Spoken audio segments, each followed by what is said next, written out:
কি চোতন এটা কি? এটা কি আওয়াজ?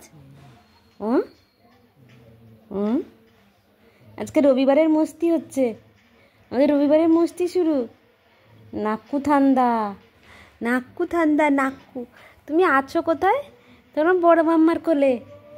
বড় মাম্মা তোমাকে ছেড়ে দিয়ে কোথায় চলে যায় রাত্রেবেলা? হ্যাঁ, কোথায় যাইব জানো? তোমার বড় মাম্মা আজকে তোমার উপরে মুখের উপরে হাত চাপা দিয়ে দিয়েছিল। আমি ছিলাম বলে তুমি বেঁচে গেছো। মানে তোমার দুজন এমন ঘুমাও, কেউ কাউকে লাথি মারো, কেউ কাউকে হাত দিয়ে মারো। কি হয় এগুলো রাত্রেবেলা? আর আমি কি জেগে জেগে এইসব করবো নাকি? তুই লাথি মেরে তোর মামাকে ফেলবি, সে এসে বলবে আমাকে ফেলে দিল, আর তোর গালের উপরে তার হাত থাকবে কি 2.5 কিলো কা হাত। এখন কি হবে? তোমারই তো ওজন 2.5 কিলো, হাতের ওজন যদি 2.5 কিলো হয় তাহলে কি করে হবে?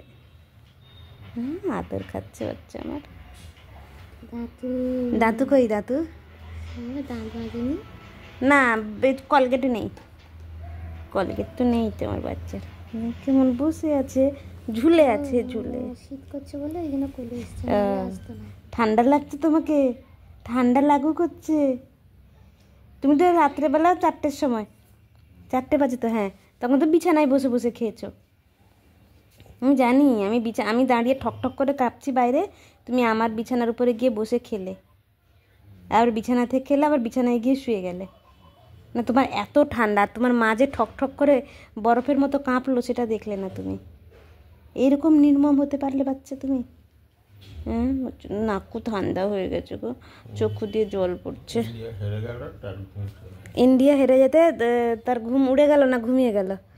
ও, ভোর 5টার থেকে উঠে খেলা দেখছে, ইন্ডিয়া হেরে যেতে ঘুমিয়ে গেছে তোমার মামা। রাত করে বাড়ি ফিরবে, খেলা দেখবে ভোরবেলা উঠে, দিয়ে তোমাদের উপরে বকা দেবে হেরে গেলে।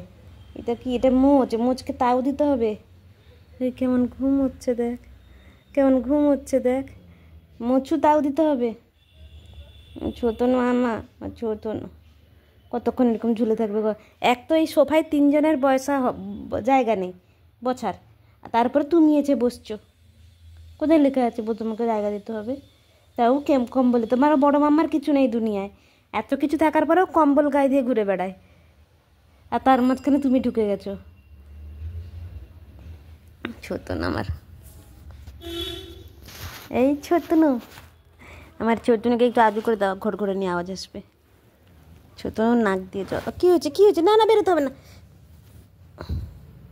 টুল্লুবাবুর এখন 2টো কাজ, একটা কাজ একটু পরে দেখাচ্ছি। প্রথম কাজটা হচ্ছে এই যে সবার উপর দিয়ে যাওয়া, একটু আদর খেয়ে নিয়ে তারপরে এই সোফার কাছে বসে দরজা খোলার চেষ্টা। যদি দরজা খুলতে পারতো, টুল্লুবাবুকে ঘরে কেউ বেঁধে রাখতে পারতো না। একবার মুখের দিকে তাকাবে, আমাকে দরজাটা খুলে দাও। আমার বাবার মাথার চুলের রঙ আর ওর লোমের রঙ একই হয়ে গেছে, পুরো সাদা, দুজনে পটেও ভালো। আর একটা কাজ হচ্ছে এই যে ঘুমোনো। আমার বাবু যতক্ষণ ঘুমিয়ে থাকবে ততক্ষণ ভদ্র বাচ্চা, সোনা বাচ্চা, আদুরে বাচ্চা। এটা তো হচ্ছে ঘুমোনোর জায়গা। ঘুম থেকে উঠলেই চিৎকার, দরজা পেটানো, আবার মুখ ব্যথা হয়ে গেলে জল খেয়ে আবার ঘুমোনো, আর তার মাঝখানে একটু বোনটাকে শায়েস্তা করা, মানে দাপটে রাখা। এইটা হচ্ছে ব্যাপার। আপনাদের কেমন লাগছে আমার বাবুর ঘুমোনো আর আদর খাওয়া একটু বলে যাবেন কমেন্ট করে। ভালো লাগলে লাইক শেয়ার করে দেবেন। দেখা হচ্ছে পরের ভিডিওতে। Bye bye.